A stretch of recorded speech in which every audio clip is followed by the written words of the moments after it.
پاکستان کے دورے پر موجود عالمی مالیاتی فنڈ IMF کے مشن نے رواں مالی سال کے دوران پاکستان کو رول اوور اور اضافی فائنینسنگ کی یقین دہانیوں کی تصدیق کے لیے اہم دوست ممالک کے ساتھ براہ راست رابطے شروع کر دیے ہیں۔ ڈان اخبار کی رپورٹ کے مطابق پاکستان اور IMF کے درمیان پالیسی سطح کے مذاکرات جاری ہیں۔ پالیسی سطح کے مذاکرات کے پہلے روز 2 اجلاس منعقد ہوئے۔ نگراں وزیر خزانہ ڈاکٹر شمشاد اختر اور پاکستان کے لیے IMF کے مشن چیف ناتھن پورٹن نے اپنی ٹیم کی قیادت کی۔ شمشاد اختر کے ساتھ state bank of Pakistan SPP، planning, power اور petroleum division, federal board of revenue FBR اور خصوصی سرمایہ کاری سہولت کونسل SIFC کی متعلقہ ٹیمیں شامل تھیں۔ حکام نے کہا کہ پہلی سہمائی کے جائزے کی کامیابی سے تکمیل میں کوئی بڑا چیلنج نہیں ہے۔ $3 ارب کے اسٹینڈ بائی ارینجمنٹ معاہدے کے تحت تقریباً $71 کروڑ کی دوسری قسط ایگزیکٹو بورڈ کی منظوری کے ساتھ دسمبر کے آغاز میں ادا کر دی جائے گی۔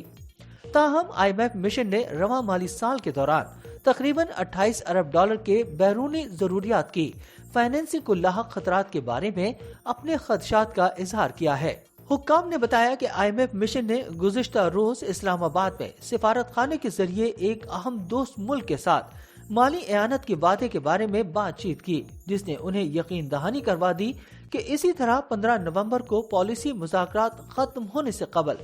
آج IMF مشن دیگر دوست ممالک کے ساتھ بھی رابطہ کرے گا۔ حکام کا کہنا ہے کہ دوست ممالک کی جانب سے مالی اعانت کے وعدے برقرار ہیں اور اس طرح کے کثیر الجہتی اداروں مثلاً عالمی بینک، اسلامی ترقیاتی بینک، ایشیائی ترقیاتی بینک اور خود IMF کی جانب سے بھی فنڈز کے اجرا کی یقین دہانی موجود ہے۔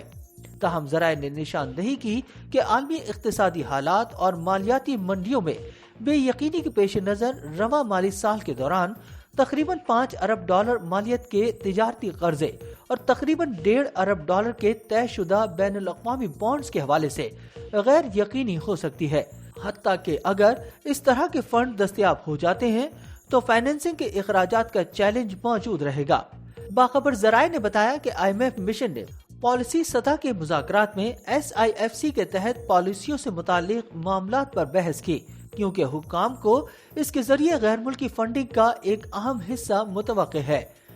لہٰذا سوالات سرمایہ کاری کی مد میں آنے والی رقوم کا انتظام، ٹیکس کی چھوٹ اور اس کے مالیاتی اثرات سے متعلق تھے، لیکن بنیادی پیغام سرمایہ کاری اور محصولات کی پالیسیوں میں مزید بگاڑ نہ ہونے سے متعلق تھا۔ ان کا کہنا تھا کہ حکام کی جانب سے ٹیکس بیس کی توسیع اور اس کے معیار پر تنقیدی نظر رکھنے پر بھی IMF مشن متاثر ہوا اور کہا کہ حکومت اور FBR کے پاس ٹیکس ریٹرن فائلرز کی تعداد میں اضافے کے حوالے سے مضبوط منصوبے موجود تھے۔ زیرو ٹیکس ریٹرن فائلرز کی صورت میں اس میں ایک بڑا اضافہ دیکھنے میں آ رہا ہے۔ حکام کا کہنا تھا کہ نگراں حکومت نے نہ صرف مزید حکومتی ضمانتیں نہ ہونے سے متعلق IMF کے مطالبات کو پورا کیا، بلکہ کچھ ضمانتوں کو ختم کر کے اپنی کارکردگی $150 ارب سے بھی اوپر لے گئی۔